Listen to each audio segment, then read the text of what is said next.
Hi అండి. నమస్తే. Welcome to సుహాసినీస్ కిచెన్. నేను మీ సుహాసిని రెడ్డి. ఈరోజు మన కిచెన్‌లో ఫ్లఫీ దోసలను అది కూడా ఇన్‌స్టంట్‌గా అది కూడా మిగిలిన అన్నంతో చాలా చాలా సాఫ్ట్‌గా ఉండే దోసలను వేసేసుకోవచ్చు. మిగిలిన అన్నం ఉంటుంది కదా! మనం నైట్ చేసినప్పుడు లేదా ఆఫ్టర్‌నూన్ చేసినప్పుడు మిగిలిపోతూ ఉంటుంది. అలా మిగిలిన అన్నంతో ఇలాంటి సాఫ్ట్‌గా ఉండే దోసలను వేసేసుకోవచ్చు. 10 నిమిషాల్లో తయారు చేసుకునే ఈ ఫ్లఫీ దోసలు చాలా రుచిగా ఉంటాయి. చేసుకోవడం చాలా ఈజీ. అది కూడా మిగిలిన అన్నంతో.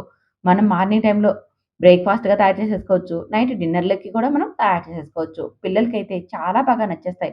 మరింకెందుకు ఆలస్యం వీడియో చూసి మీరు ట్రై చేయండి. దీనికోసం కాస్త పెద్దగా ఉన్న ఒక బౌల్ తీసుకోండి. అందులోకి ఏదైనా ఒక బౌల్ కొలతతో 2 కప్పుల రైస్‌ని తీసుకోండి.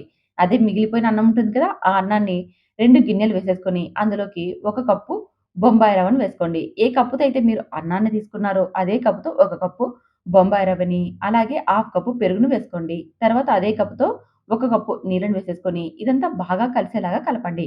ఇక్కడ మరొకసారి చెప్తున్నా వినండి. మీరు ఏ కప్పుతో అయితే అన్నాన్ని 2 కప్పులుగా తీసుకున్నారో, అదే కప్పుతో 1 కప్పు బొంబాయి రవ్వ అదేనండి సుజి అంటాం కదా! అది వేసేసుకోవాలి. అలాగే హాఫ్ కప్పు పెరుగు, 1 కప్పు నీళ్ళని వేసేసుకొని, ఇదంతా బాగా కలిసేలాగా కలిపి మూత పెట్టి 5 లేదా 10 నిమిషాలు పక్కన పెట్టేసేసుకోండి. ఆలోపు మనకి రవ్వ అనేది వాటర్‌ని అబ్జర్వ్ చేసుకొని సెట్ అయిపోతుంది. చూస్తున్నారుగా 10 నిమిషాల తర్వాత చూపిస్తున్నా మనకి రవ్వంతా కూడా ఈ పెరుగును వాటర్‌ని పీల్చుకొని సెట్ అయిపోయింది. ఇప్పుడు ఇదంతా మిక్సీ గిన్నెలోకి వేసేసుకోండి. ఇలా వేసేసుకొని మరొక కప్పు వాటర్‌ని తీసుకోండి.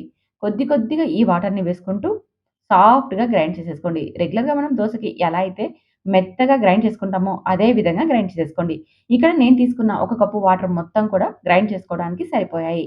ఇలా వేసేసుకొని ఇదంతా ఒక గిన్నెలోకి వేసేసుకొని మరొకసారి బాగా కలిసేలాగా కలపండి. చూస్తున్నారుగా మనకి పిండి అనేది ఈ జారుగా ఉండాలి. రెగ్యులర్‌గా దోస పిండి ఎలా అయితే జారుగా ఉంటుందో అదే విధంగా ఉంటే సరిపోతుంది. ఇప్పుడు ఇందులోకి మనం ఇన్‌స్టంట్‌గా తయారు చేస్తున్నాం కాబట్టి మీ దగ్గర ఈనో ఉంటే ఈనోని లేదనుకోండి బేకింగ్ పౌడర్‌ని వేసుకోండి. ఒక పావు టీ స్పూన్ బేకింగ్ పౌడర్‌ని కానీ లేదా పావు టీ స్పూన్ ఈనోని కానీ వేసుకోండి. అలాగే రుచికి సరిపడా ఉప్పును వేసేసుకొని ఈనో పైన ఒక స్పూన్ దాకా వాటర్ వేసామంటే ఇది తొందరగా మనకి యాక్టివ్ అయిపోతుంది. తరువాత ఇదంతా బాగా కలిసేలాగా కలపండి. ఇలా కలిపేసేసుకొని ఇప్పుడు స్టవ్ మీద దోస పెనం పెట్టుకొని, పెనం బాగా వేడెక్కాక మంటను లో ఫ్లేమ్‌లోకి టర్న్ చేసేసుకొని, కొద్దిగా ఆయిల్‌ని అప్లై చేసేసి టిష్యూ పేపర్‌తో కానీ, కాటన్ క్లాత్‌తో కానీ క్లీన్ చేసేసుకొని, అప్పుడు దోసను వేసుకోండి. ఇలా వేయడం వల్ల దోస అనేది పెనంకి అతుక్కోకుండా మనం దోసను స్ప్రెడ్ చేసుకోవడం చాలా ఈజీ అవుతుంది. అందుకని మీరెప్పుడైనా సరే ఆయిల్ వేశాక టిష్యూ పేపర్‌తో కానీ, కాటన్ క్లాత్‌తో కానీ క్లీన్ చేసుకున్నాక అప్పుడు దోసను వేసేసుకోండి. అప్పుడు పెనం వేడి కాస్త తగ్గి మనం దోస వేసుకోవడం చాలా ఈజీ అవుతుంది. చూసారుగా దోసలు ఎంత ఫ్లఫీగా వచ్చాయో ఒక గరిటె పిండిని తీసేసుకొని, కాస్త మందంగా దోసను వేసేసుకొని, మూత పెట్టి 5 నిమిషాలు ఫ్రై అవ్వనివ్వాలి. 5 నిమిషాల తర్వాత మనం దోసను తీసేసుకోవడమే. మీరు కావాలంటే 2 వైపులా ఫ్రై చేసేసుకోవచ్చు.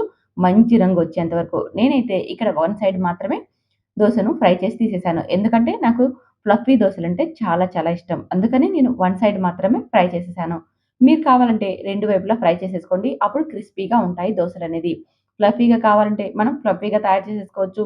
లేదు క్రిస్పీగా కావాలంటే 2 వైపుల దోసను మంచిగా ఫ్రై చేసేసామంటే దోస అనేది క్రిస్పీగా వచ్చేస్తుంది. అంతేనండి. మనం అన్నంతో తయారు చేసుకున్న దోసలైతే రెడీ అయిపోయాయి.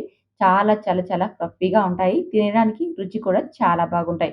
చూసారా? మిగిలిన అన్నంతో ఎప్పుడు మనం చిత్రాన్నం లేదా పులిహోరాలు కలుపుతూ ఉంటాం. కానీ ఇలా దోసలు వేసి చూడండి ఎంత టేస్టీగా ఉంటాయో. ఒకసారి వేశారంటే మీరు ఎప్పుడు మిగిలినా సరే దోసలే వేసుకుంటూ ఉంటారు.